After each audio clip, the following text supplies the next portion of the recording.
Bonjour, je vous propose de parler des traitements main libre. Vous savez, c'est la grande mode maintenant, c'est la grande tendance, c'est d'incorporer dans votre spa des traitements main libre, avec des équipements, souvent un peu chers, des fois extrêmement chers.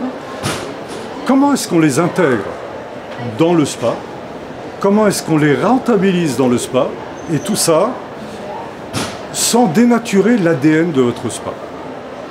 Parce qu'un spa, surtout quand on a l'habitude de ne faire que des traitements traditionnels, où votre professionnel se retrouve dans la cabine avec la cliente et reste toute l'heure avec la cliente, comment est-ce qu'on fait pour passer à des traitements main libre aussi, tout en gardant l'expérience spa? Alors tout d'abord, il faut savoir qu'un traitement traditionnel, en général, c'est 1 heure de travail. Un traitement main libre, c'est une immobilisation de la cabine d'1 demi-heure en général. Alors, ça entraîne quoi? Ça entraîne par exemple que vous avez un flux de trafic beaucoup plus important qui en fait doubler, parce qu'en l'espace d'1 heure, vous avez des entrées et des sorties 2 fois pour les mains libres, alors qu'une seule fois pour les traitements traditionnels. Et vous savez que plus il y a un flux de trafic, plus le niveau d'énergie est élevé dans les couloirs du spa, et moins les gens se sentent à l'aise. Alors déjà, il faut penser au flux de trafic. Souvent, on va séparer les zones pour avoir les zones main libre et les zones traditionnelles. Cela dit, il faut incorporer les traitements main libre à l'intérieur de programmes de soins où on va retrouver aussi bien des soins, comme on appelle ça en franglais, hands-on, et les hands-off, les mains libres. Alors de faire des zones séparées, c'est bien si c'est pas trop loin. Sinon, il va falloir incorporer ensemble les traitements main libre, les zones de traitement main libre et les zones de traitement normaux traditionnels.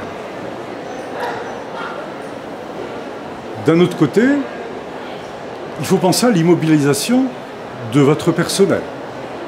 Parce que, traitement traditionnel, bien vous avez un membre de votre personnel qui va être pendant 1 heure dans une cabine avec la cliente, alors que dans les traitements main libre, vous allez en fait passer 3 minutes avec le client pour le préparer et pour le mettre dans l'équipement, entre guillemets. Et là, vous mettez en route, vous ressortez, vous revenez 1 demi-heure après. Alors l'idée, c'est comment gérer ça, aussi bien dans la gestion du personnel, dans la gestion des flux de trafic, dans la gestion opérationnelle et dans la gestion des immobilisations des surfaces. Tout ça en pensant à faire en sorte que ça puisse être le plus rentable que possible. Je ne vais pas vous expliquer ça maintenant dans les 2 minutes qu'on a, mais pensez-y très fortement. Et dites-vous que la même personne, le même personnel qui va faire les mains libres, je vous donne un petit truc là à penser. Si vous faites un décalage dans vos traitements traditionnels avec 2 membres de votre personnel, en 2h30, au lieu de faire 4 traitements traditionnels seulement, vous pourrez faire 8 traitements entre le traditionnel et le main libre.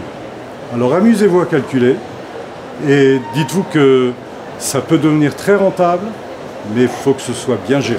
Merci beaucoup.